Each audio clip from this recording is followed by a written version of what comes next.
Hi guys, welcome back to Crypto Market. We are here with the hottest economic, financial, and of course cryptocurrency, especially XRP news.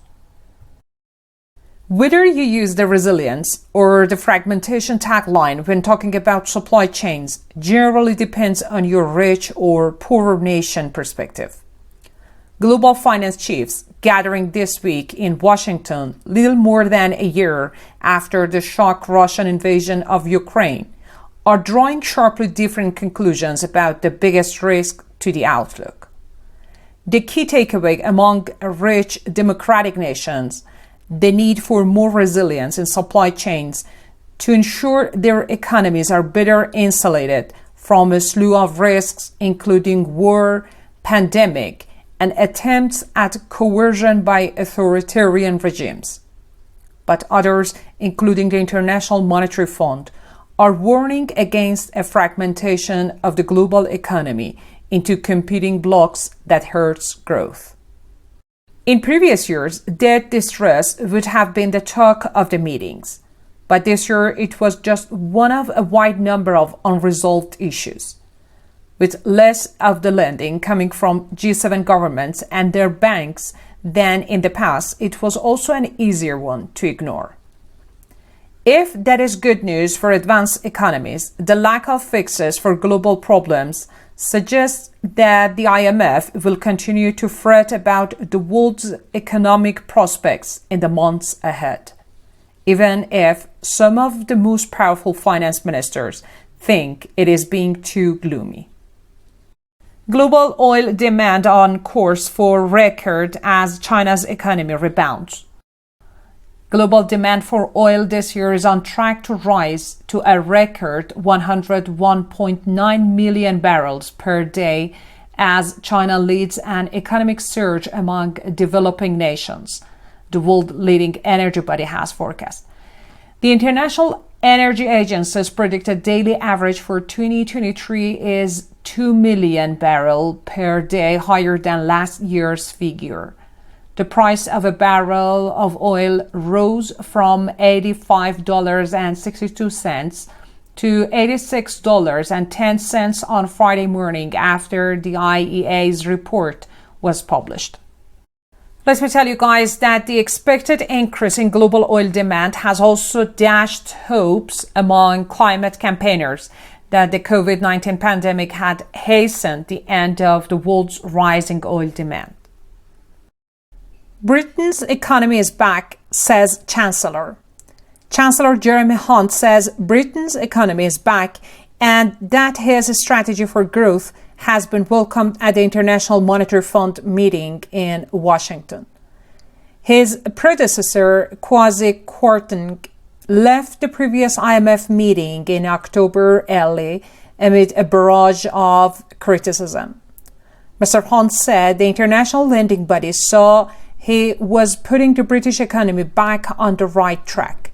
However, the latest figures show the UK economy failed to grow in February. Can't wait to see how that means nothing to common people if it's even true. How zero growth in February really pay dividends for us. We have been in stagnation for years.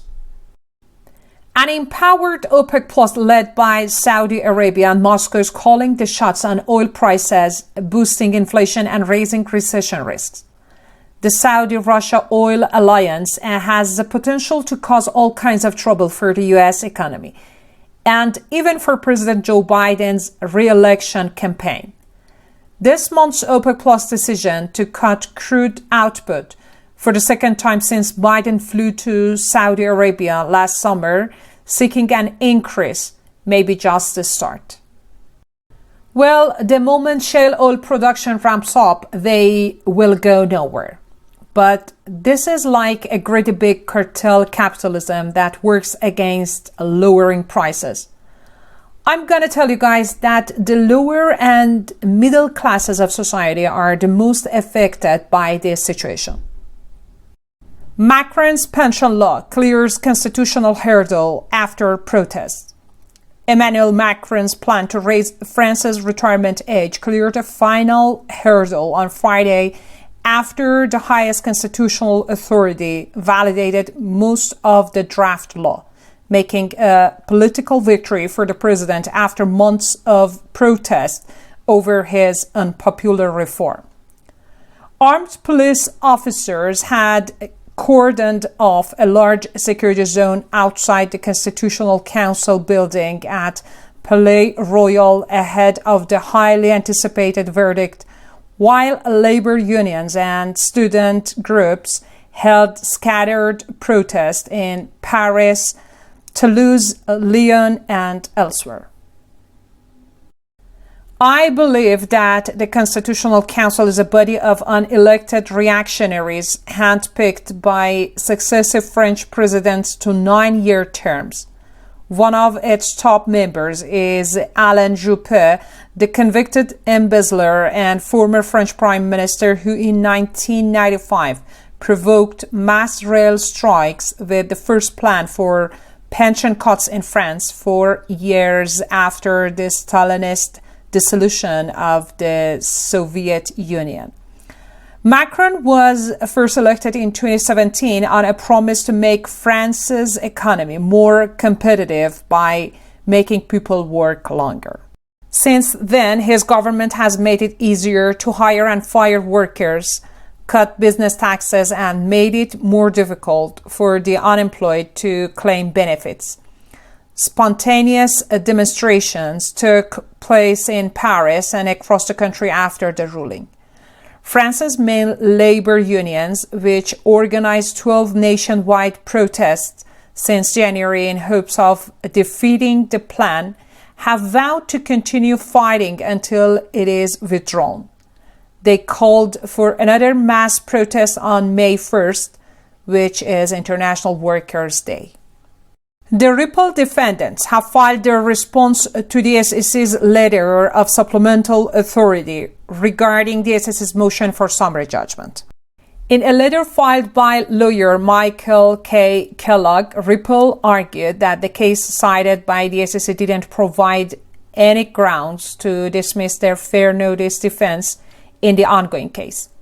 The SEC filed a new argument against Ripple earlier in the week where it referenced a prior case against Commonwealth Equity Services to justify the rejection of Ripple's fair notice defense and granting the SEC's motion for summary judgment. We agree with Ripple that the Commonwealth case lacked contemporaneous evidence to support its fair notice defense. Comparing it with the current case, the payments company said there was substantial evidence, including records from the SEC and correspondence between the agency and outside parties. And finally, the SEC's own expert admitted that most XRP price movement since 2018 has no relation to anything Ripple does. For those reasons, the overwhelming majority of the evidence is that XRP purchasers didn't rely on the efforts of Ripple. Ripple just announced that Liquidity Hub is officially open for business. Ripple Labs has launched a business liquidity hub. The innovative solution allows business entities to access liquidity for digital assets from various crypto exchanges, market makers, and over-the-counter marketplaces worldwide. Its liquidity hub will seamlessly bridge the gap between fiat systems and crypto. Thanks for watching. Don't forget to subscribe and watch our other videos to know more about XRP, Ripple, and all world's economic news.